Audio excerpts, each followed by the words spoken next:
Berbagai aspek kehidupan telah terkena dampak dari merebaknya penyebaran virus corona. Yang salah satunya kebijakan pemerintahan Arab Saudi menutup sementara kunjungan ke kota suci Mekah untuk pelaksanaan ibadah umroh. Namun ini bukanlah kali pertama kebijakan yang dilakukan oleh pemerintah Arab Saudi. Pasalnya dalam sejarah pelaksanaan ibadah haji, Mekah sudah pernah ditutup sebanyak 40 kali. Dan berikut ini adalah beberapa peristiwa yang pernah terjadi. Pada tahun 930 Masehi, Karamita mencuri Hajar Aswad. Dipimpin oleh Abu Thahir Al-Karamiti, yaitu salah satu sekte Syiah Ismailiyah, mendatangi Mekah bersama pengikutnya pada musim haji, membunuh jamaah yang sedang beribadah dan mengambil bongkahan batu Hajar Aswad. Batu mulia ini dikembalikan ke tempat asalnya setelah 22 tahun disimpan di daerah Hajar. Kemudian pada tahun 983 Masehi terjadi perselisihan antara Bani Abbas dan Bani Abid. Dari perselisihan tersebut mengakibatkan kaum muslimin dari Irak dilarang melaksanakan ibadah haji selama 8 tahun. Pelaksanaan ibadah haji kembali tertutup pada tahun 1257 Masehi. Penduduk Hijaz dilarang berhaji, di mana pada tahun ini tidak ada satupun jamaah yang berasal dari Hijaz. Tahun 1814 Masehi di wilayah Hijaz, sekitar 8.000 korban meninggal dunia akibat wabah taun yang membuat Ka'bah ditutup sementara. Wabah taun merupakan wabah penyakit berbahaya yang dahulu juga pernah terjadi di zaman Rasulullah SAW dan Khalifah Umar bin Khattab radhiyallahu anhu.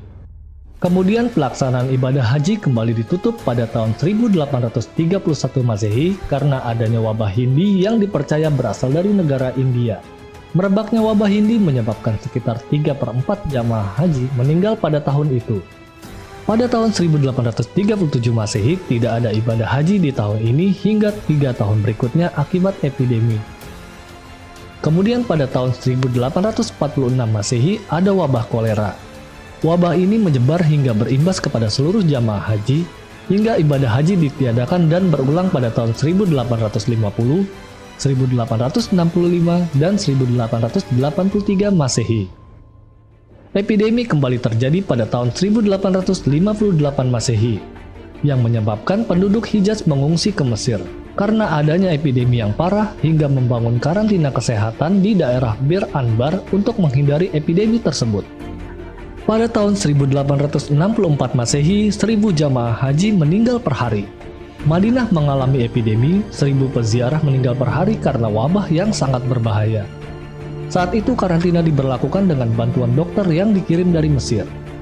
Tahun 1892 Masehi, wabah kolera menyerang saat bertepatan musim haji di mana kondisi bertambah parah setiap harinya hingga mayat-mayat menumpuk. Kematian meningkat di Arafah dan mencapai klimaksnya di Mina.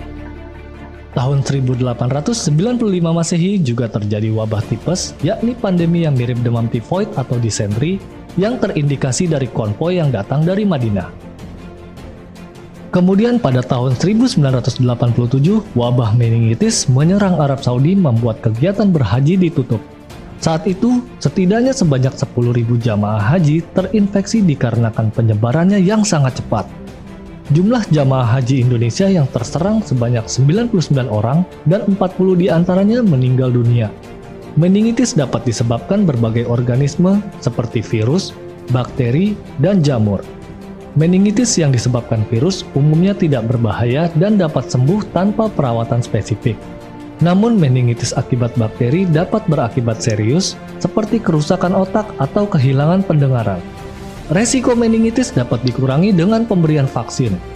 Khusus untuk jamaah haji dan umroh, vaksin meningitis meningokus paling lambat diberikan 10-14 hari sebelum tiba di Tanah Suci, lantaran kekebalan tubuh baru akan terbentuk 10-14 hari setelah penyuntikan. Vaksin tersebut efektif untuk mencegah penyakit meningitis sampai dengan 90% dan respon antibodi yang diperoleh setelah 10-14 hari penyuntikan dapat bertahan selama 3 tahun. Lalu pada tahun 2020 ini, kita sedang dihadapi sebuah ujian dengan merebaknya virus corona atau yang dikenal dengan COVID-19. Marilah kita sama-sama berharap dan berdoa, semoga pelaksanaan ibadah haji pada tahun ini tetap dapat dilaksanakan. Said bin Al-Musyayib berkata, barang siapa yang bertekad melaksanakan sholat, puasa, haji, umroh atau berjihad, lantas ia terhalang melakukannya, maka Allah mencatat apa yang ia niatkan.